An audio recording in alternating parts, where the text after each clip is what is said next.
2023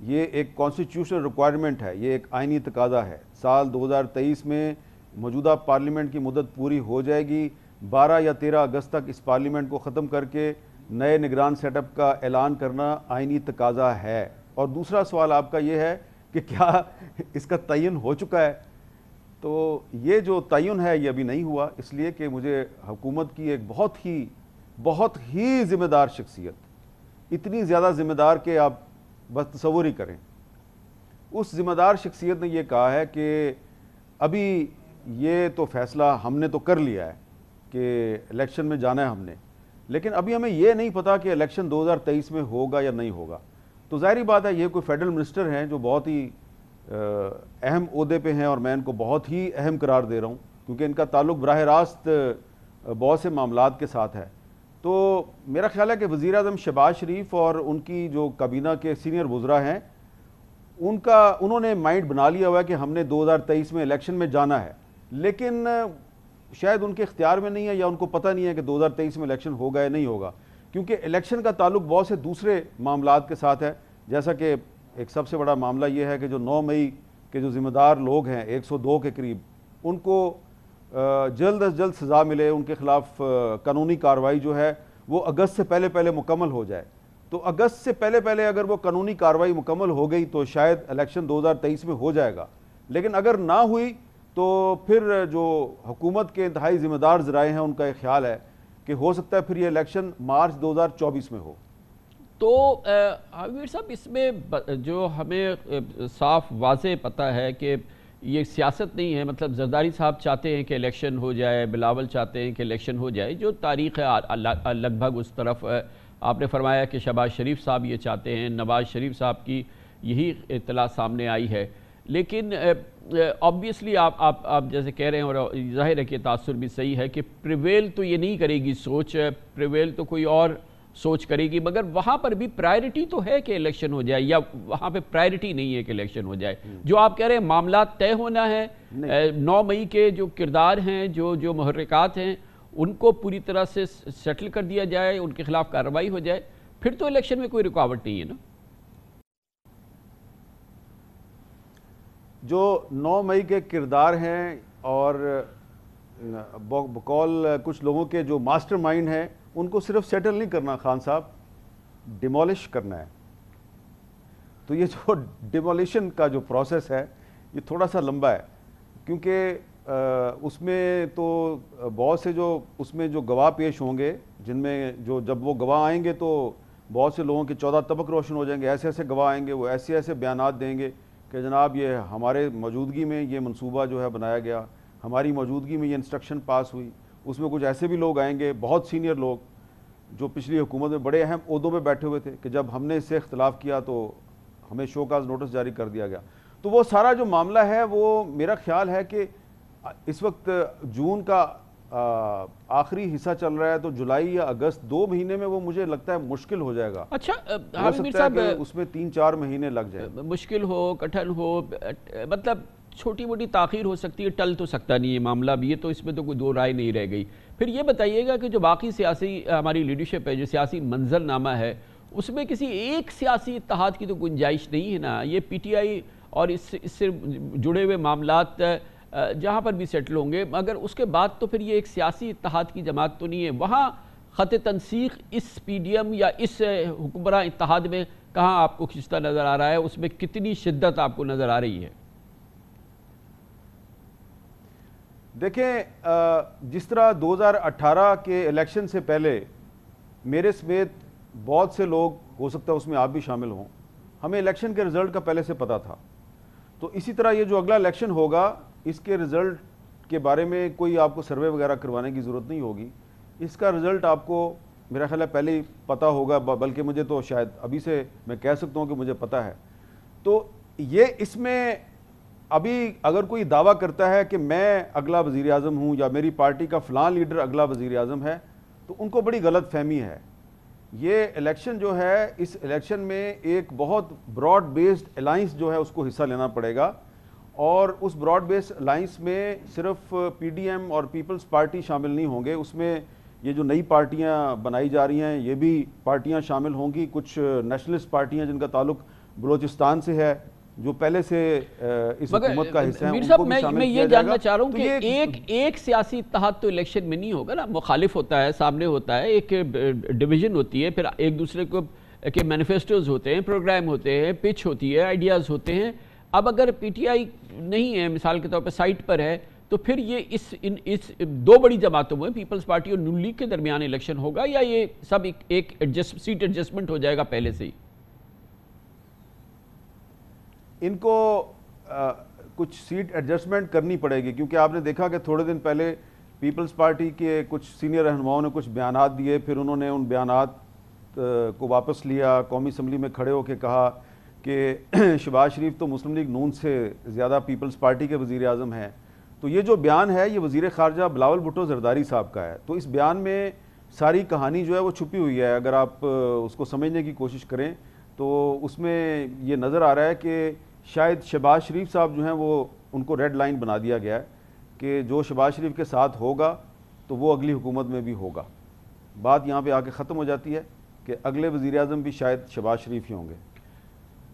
چلے یہ ایک اچھا وہ ایک اندازہ ہے، لیکن یہ بتائیے گا کہ اس پوری صورتحال کے اندر نواز شریف صاحب کا مستقبل، وطن واپسی، کیمپین لیڈ کرنا، پھر متحرک ہو جانا، اس کے باوجود کہ انہیں وزیر اعظم نہیں بننا ہے اور اس کے لیے کوئی بڑی تگ و دو بھی نہیں کرنی ہے، ان کو عمران خان سے تو مقابلہ نہیں کرنا ہے نا اتر کے یہاں پاکستان واپس آ کے، تو ان کی واپسی، ان کا فیوچر اس سال 2023 میں؟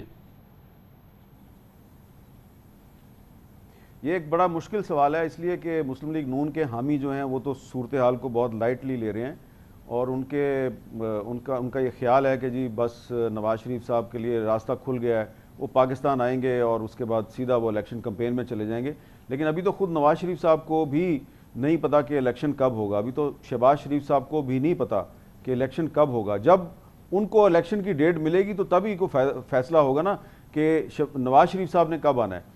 تو ابھی تو جو ان کے جو قانونی ماہرین ہیں وہ راستے تلاش کر رہے ہیں کہ نواز شریف صاحب اگر واپس آتے ہیں تو کیا ان کو اس سے پہلے حفاظتی ضمانت لینی ہے، حفاظتی ضمانت نہیں ملتی تو کیا ہوگا، اگر ان کو ایک ریکوائرمنٹ ہے کہ انہوں نے گرفتاری دینی ہے تو پھر وہ جیل میں جائیں گے یا کسی ان کے لاہور میں گھر میں سب جیل قرار دیا جائے گا۔ تو ان کے وکلا جو ہیں جن کے ساتھ میری بات ہوئی ہے بڑے لمبے چوڑے صلاح مشورے کر رہے ہیں۔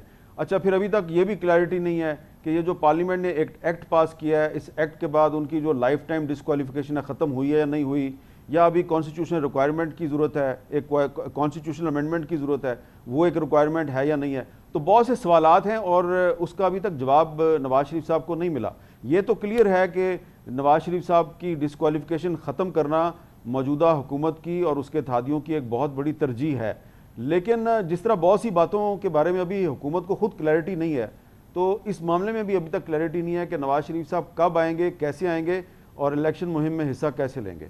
تو گویا کہ نواز شریف صاحب کا فیوچر آپ کے نزدیک ابھی انسرٹن ہے، ابھی ایگزیکٹلی پتہ نہیں ہے۔ تو میں یہ جاننے کی کوشش کر رہا ہوں کہ اس ایٹماسفیئر میں جس میں کئی چیزیں جو ہے وہ سرٹن نہیں ہیں، الیکشن ہوں گے نہیں ہوں گے کب طے نہیں ہے، کہ کیئر ٹیکر گورنمنٹ کب بنے گی یہ طے نہیں ہے، ظاہر ہے کہ اس کی مدت طے نہیں ہے، اور اس کے علاوہ نواز شریف صاحب کا فیوچر طے نہیں ہے، پی ڈی ایم اور پیپلز پارٹی ایک ساتھ مل کے الیکشن لڑے گی یہ طے نہیں ہے۔